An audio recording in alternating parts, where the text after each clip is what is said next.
So welcome, guys. It's Damon Hart, Mr. Foxy. That's right, from Foxy Home Buyer, here as your host for this episode of The Real Men of Real Estate. And I know what you're thinking. Yeah, I couldn't wait to be back on this show because it's going to be amazing. And yeah, I do have, like always, I do have an amazing guest. You don't even know what's coming. But before we get into that, we're going to talk about the sponsors, the people that make this all possible. Where can you find us, right? We're on KCAA Radio, the network, okay? So all around Los Angeles, Orange County, we're in your backyard, okay? We're on every first Sunday of the month. So if you're around, you know what you're looking for. You know where to find us. Not to mention Roku TV, Android app, also Amazon Fire Stick. So anywhere you're looking, you can find us, okay? Not to mention on YouTube as well under the Real Men of Real Estate and also the Building Solid Foundation on those apps that I just mentioned. So with that being said, I just want to, again, welcome you guys. I am honored to be here because I believe that the Real Men of Real Estate is one of the most fun platforms for people to get the real about what really goes on in real estate. We're not going to give you any fluff. We're not going to give you any powder about how great it is or what's doom and gloom. We're going to tell you what we see out there in the real world as professionals. And that's only people I work with, that people that know what they're talking about in the industry. So I got one of those people here today, and I'm excited to introduce him, my good buddy, Eric Smith. What's up, brother? Thanks for being here. What's up, Damon? Good to be here. Yeah. Thank you. Now, you're so busy today. You're like cutting out just a little bit of time for us here, and I'm stoked that you could make it, man.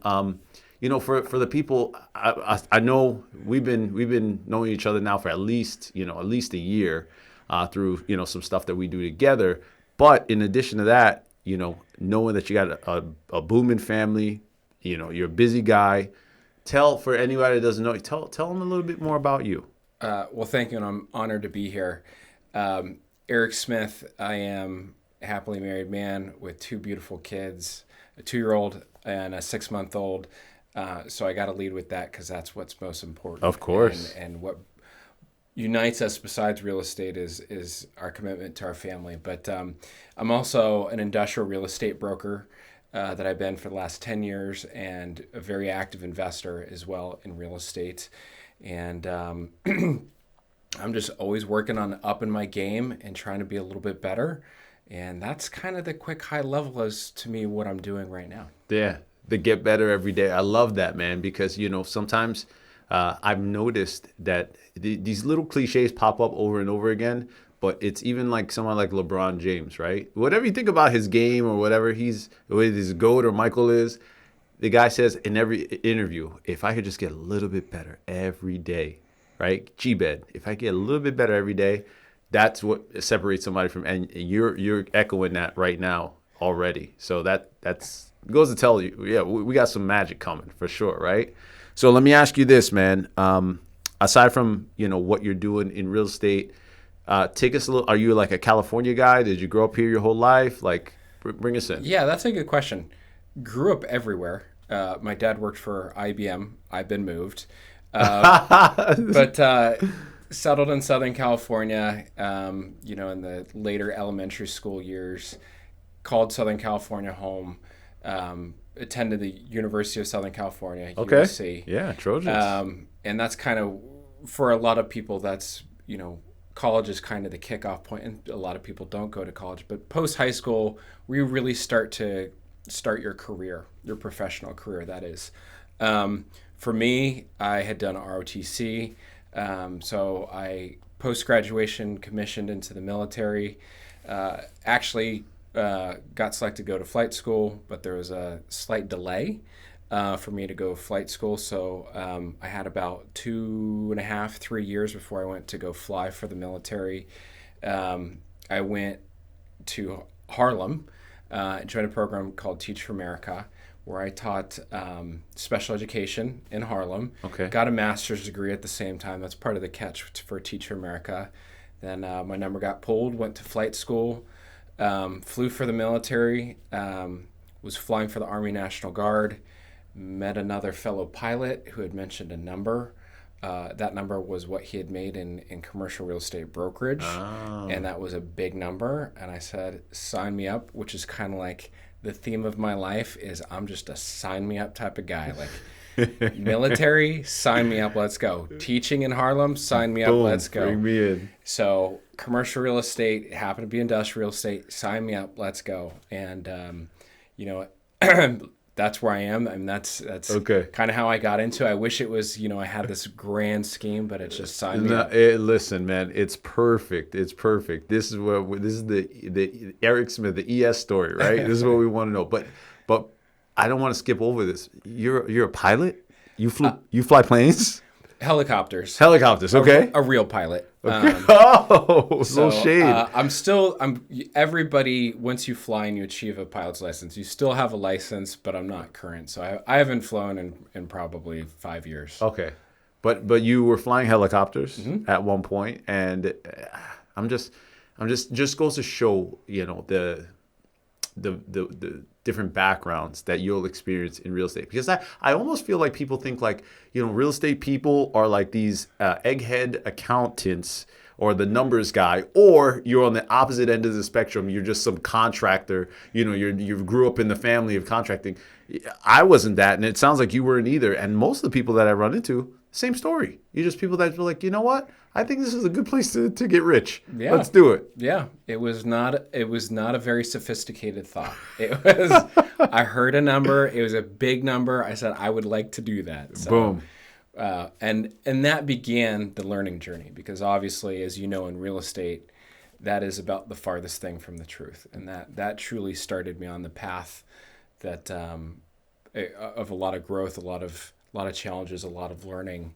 To get me from there to where I am today, and a lot of observation and reflection to get me to become an investor and somewhat successful in what I've done so far. That's fantastic. So tell me about your journey, your beginning parts of that, right? When you got into the business, obviously you were starting from scratch, but you just had this idea like, hey, this is the place where I can make some magic happen. What were some of the things that you experienced? Let's just jump right into that. What are some of the things that you experienced immediately being in real estate, which is an industry foreign from what you had done before? It was a challenge, and I got my butt kicked because there is no fast money in real estate. So whether you're brokerage, you're flipping, you're wholesaling, whatever it is that you're doing, and it's a pay your dues type of society. For me, starting out in brokerage, you know, I made very little money the first probably 3 to 5 years of my career, and I was doing work that was it's definitely beneath me today. But having flown helicopters in the military felt very beneath me, but I swallowed it because I saw what could happen. So it was knocking on doors. It was passing out flyers, making cold calls, just absolute, as you know, rejection in real estate.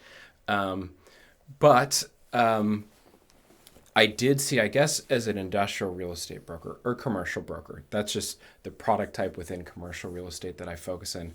I got to see people that were running businesses that had very large net worths, to see what it is that they were doing. I was working with them on a daily basis.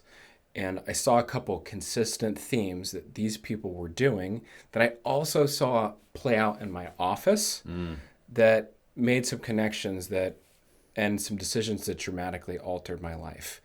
The first one that I saw was that to build wealth is you build a business and you buy assets. So I saw a lot of people that ran a business and were tenants, and they might have made some decent money operating their business. But the people that I really wanted to emulate and understand or copy are the people that were running businesses and then buying assets. So maybe they built a widget and they purchased their warehouse. But I got to see them as they expanded their business and they retained the warehouse, what that did for their net worth. They're building a retirement plan for themselves.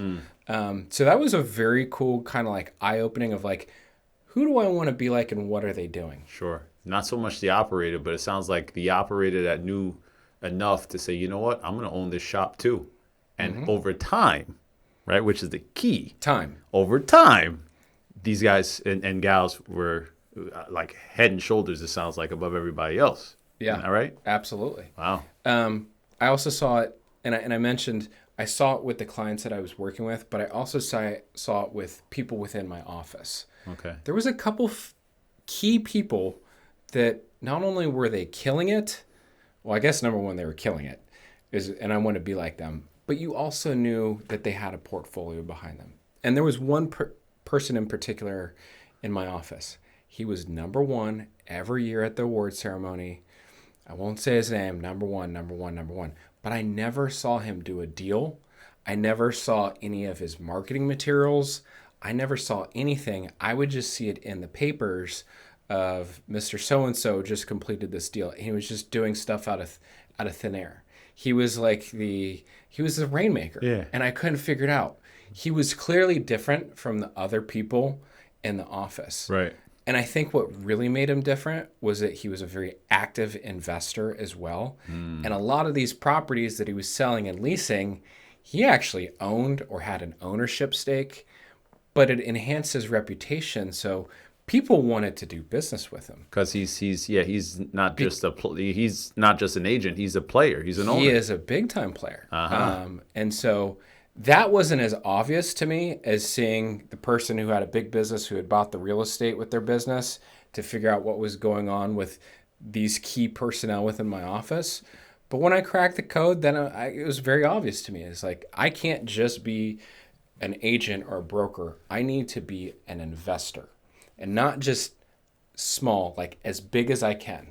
For sure. So look, this has got off to an amazing start. So what I'm going to do is I'm going to take a quick break and take a brief second, and then we'll come back in and Eric can pick up on the rest of the story. Stay tuned, guys.